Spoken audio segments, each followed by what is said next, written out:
El ajedrez es un juego que se desarrolla en un tablero, enfrentando dos personas. Cada uno tiene 16 piezas con movimientos específicos. El tablero consta de 64 casillas. Hoy les voy a contar la historia de Alexander Pichushkin, uno de los mayores asesinos seriales de Rusia.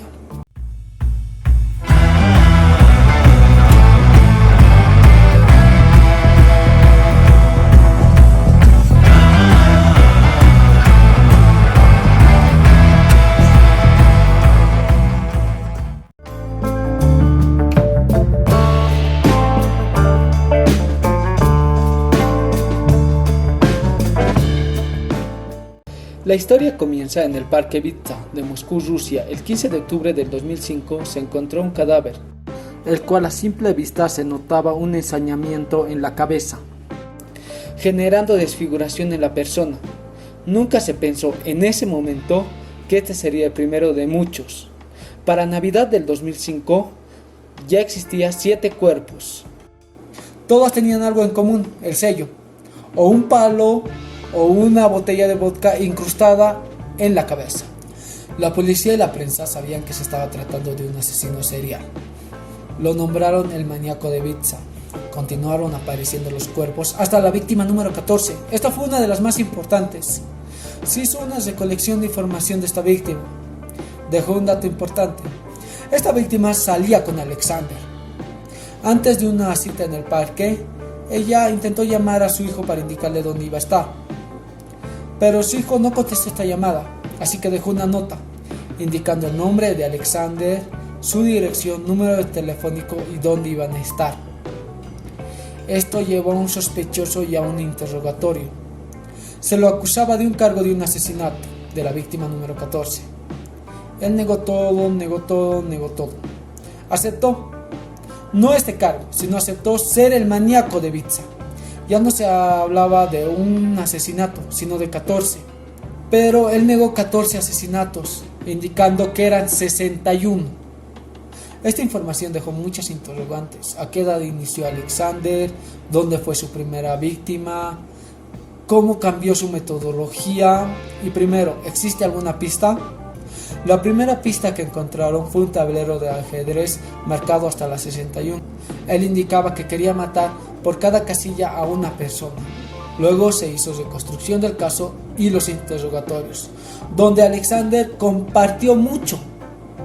Dentro del parque indicó que fueron 60 asesinatos, incluyendo al primero, que fue su mejor amigo por un problema de amoríos. Su metodología fue agarrar un martillo, golpearles en la cabeza y botarles dentro de una alcantarilla. Las alcantarillas de ese parque existía un gran movimiento de agua y escombros, así que los cuerpos desaparecían. En muchos casos, conscientes o semi-inconscientes, realizaba este acto. En total solo se logró encontrar 49 víctimas.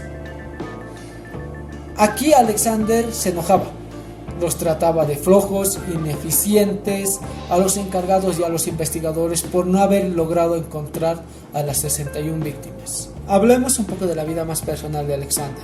Nació el 9 de abril de 1974. Uno de sus grandes problemas es que tuvo un padre alcohólico, el cual los abandonó a los 9 años. Cambió de figura paterna a su abuelo, con el cual compartía un gran vínculo. Salían ambos a jugar ajedrez al parque, incluso a pasear por ahí. Era un gran admirador de Andrei Chikatilo, el carnicero de Roswell, que recordemos haber confesado el asesinato de 52 personas, la mayoría de ellos niños y adolescentes. Lo interesante era de que planificaba asesinatos con su mejor amigo, el cual acabó siendo la primera víctima.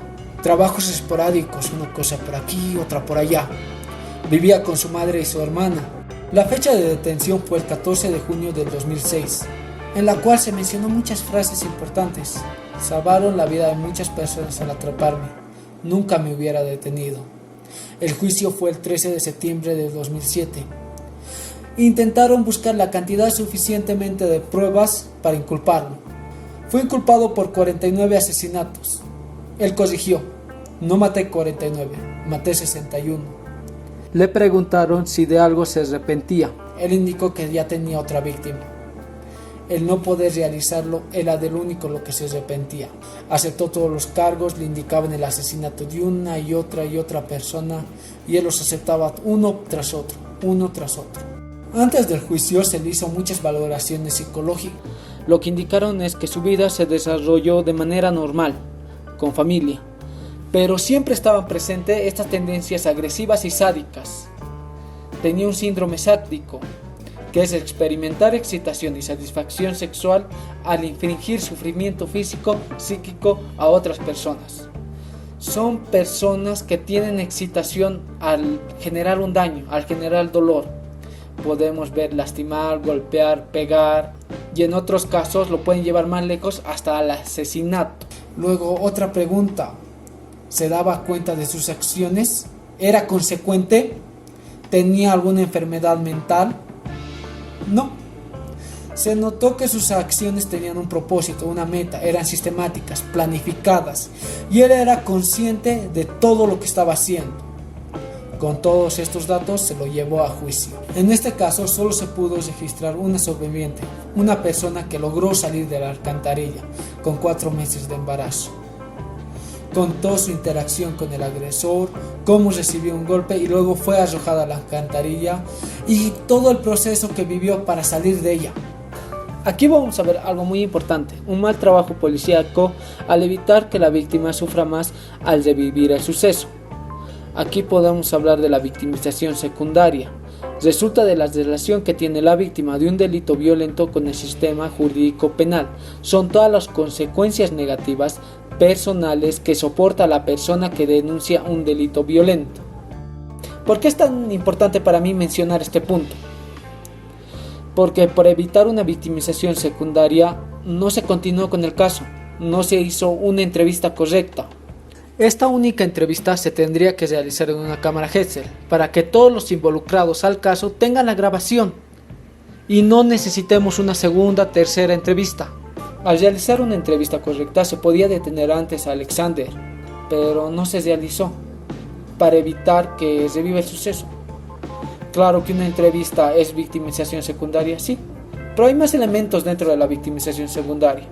Imaginemos que esta víctima le vea contar la historia primero a un abogado, a otro abogado, a un policía, a un psicólogo, a otro psicólogo, a un juez. Que se viva tantas veces este suceso es victimización secundaria.